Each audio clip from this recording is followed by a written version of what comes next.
Bienvenidos y bienvenidas a este espacio de la microcápsula Lenguaje Inclusivo en la Comunicación Científica y el impacto en la participación y el reconocimiento. En este contenido lo que veremos es qué tiene que ver género, investigación, ciencia y tecnología con el lenguaje y con esto que se ha denominado lenguaje inclusivo. La importancia del lenguaje inclusivo en la ciencia tiene que ver con la forma en la que se moldea la percepción de la realidad, cómo se hace visible o se deja de lado a grupos sociales y la definición de los límites de nuestra comprensión y la acción. Tiene tres aspectos muy importantes. El primero es que, como les comentaba, moldea la percepción, entonces hay que pensar cuál es esa idea y esa realidad sobre la cual el lenguaje no es neutro y cada palabra se utiliza de una manera con un propósito, con un efecto. También tiene que pensarse en la interpretación y estar abierto a que las personas entendamos cosas diferentes. Siempre desde el diálogo uno puede empezar a mirar de pronto que lo que una persona entiende no es lo mismo que lo que le quiso decir. Esto también en la comunidad científica es muy importante.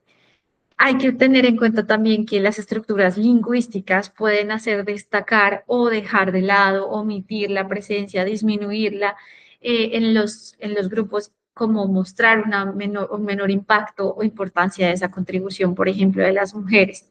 Y tercero, pues son las formas de ver los límites de la mente y de la acción.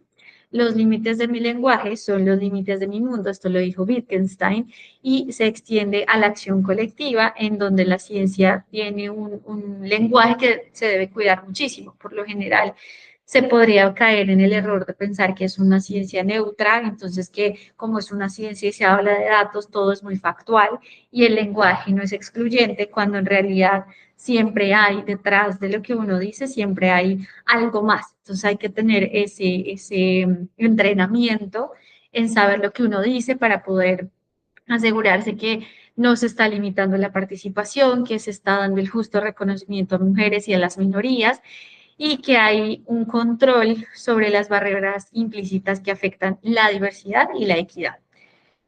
El problema del masculino genérico en la comunicación científica, pues tiene que ver con este uso de decir que el masculino genérico refiere colectivos mixtos. Al principio se decía que estaba bien, que se podía utilizar, pero eso no quiere decir que como derecho lingüístico las personas no puedan elegir y no puedan dar directrices de que también se utilice el masculino que incluya tanto la forma de mostrar masculino y femenino. Se han estudiado entonces cuáles son esas consecuencias negativas en la percepción de la inclusión y se destacan dos hallazgos importantes. El primero es la invisibilidad de identidades y el segundo es la percepción de la exclusión. Hay que asegurarse que de pronto el hecho de que el uso exclusivo del masculino pueda invisibilizar. Si está invisibilizando al colectivo de mujeres y a personas no binarias, se podría estar mirando cómo se resta la representación y hay una presencia del discurso científico que deja de lado la diversidad. Entonces, siempre se recomienda a uno estar muy presente dentro de los discursos, dentro de las actualizaciones que uno tiene que hacer de la comunidad científica para poder estar pendiente precisamente de esos, como estas muestras de exclusión. Diversos estudios han demostrado que cuando los textos científicos solo tienen el genérico masculino, hay menor inclusión o percepción de inclusión. Entonces, no se hace un espacio para que haya una oportunidad de que las mujeres se sientan pertenecientes y así pues aumenta el número de exclusión de las minorías y de las mujeres.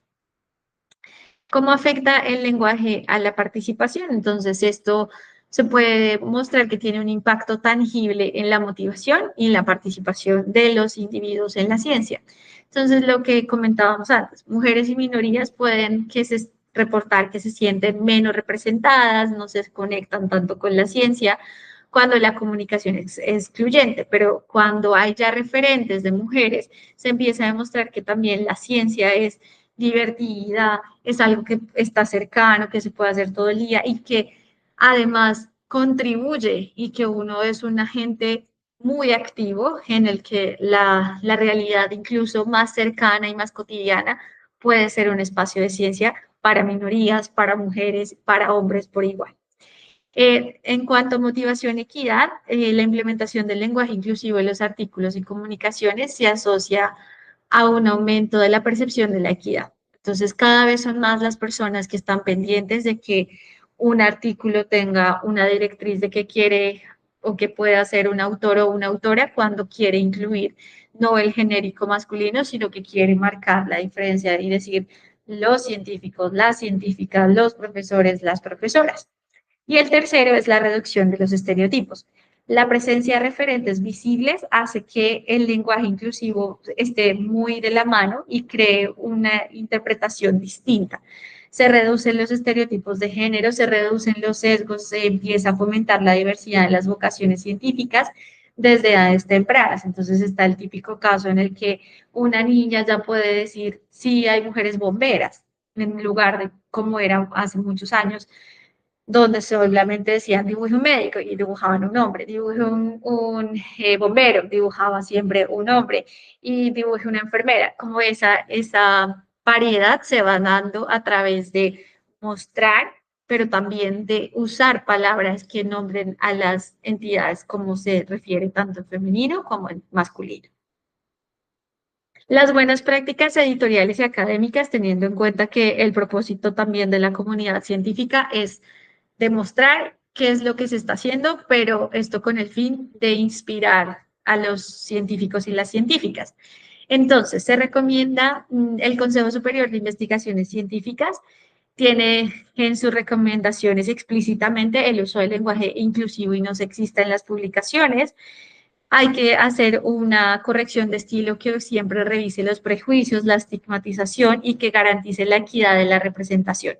El segundo consejo es tener muy claro que los revisores y autores también deben cargar, además de manera ética, la responsabilidad de asegurar que la comunicación sea imparcial. Entonces, si hay un sesgo, si hay algo que se está dando por hecho y uno puede decir cosas tan sueltas como muchas publicaciones, pues no, ya sabemos que los datos y los hechos son muy importantes, pues acá también hay datos y hechos que hablan y que hacen que evitemos esos sesgos inconscientes. El último es la transparencia y el reconocimiento. Entonces, se necesitan protocolos muy claros para poder hablar de la transparencia en las autorías y que el hecho de que sea un colectivo no implique que se está dejando de lado que sí hay participación femenina. Incluye también el orden de los autores por el número de contribuciones, las menciones en agradecimientos y las atribuciones de roles. Ya no es el momento en el que un autor o una autora necesiten sí o sí mostrarse, por ejemplo, una mujer como si fuera un hombre a través de un seudónimo, porque ya no son estos momentos y la ciencia no es un espacio para contribuir a la desigualdad y la inequidad. Hay algunos ejemplos concretos, como la brecha de género en Wikipedia, que es, el número de biografías de mujeres científicas es muy pequeño, limita la visibilidad y perpetúa la idea de que la ciencia históricamente se domina por hombres. Entonces se necesita construir y alimentar cada vez más Wikipedia con referentes femeninos que muestren qué se ha hecho con ciencia, qué se ha hecho incluso desde las mismas artes, cómo se puede hacer estas también iniciativas de visibilización. De ahí surge la Wikidata y la campaña que es Wikigap, donde se empiezan a corregir estas invisibilidades que promueve la creación y mejora de perfiles, fomentando la colaboración para una representación más equitativa. Como comunicadores podemos hacer informar, aplicar, ver qué están haciendo, asegurarnos de tener un lenguaje accesible para todas y todos, aplicar las herramientas de manera consciente, visibilizar las contribuciones tal cual se han dado, demostrar que el colectivo no implica y hacer invisible a las minorías y a las mujeres y promover un cambio cultural. Finalmente, el lenguaje no es solo palabras, es poder para incluir o excluir. Depende cómo uno lo esté dando. Puede hacer mucho daño o puede hacer mucho bien. Así que para cerrar esta videocápsula, les recuerdo y les recomiendo siempre que tengan muy presente que el lenguaje es una forma política de demostrar quién es uno en el mundo y con el mundo. Así las cosas, las clases y los espacios de robótica, ciencia, tecnología, artes y demás deben ser un espacio para que haya equidad y para que se reconstruya ese imaginario de que las mujeres no hacemos ciencia.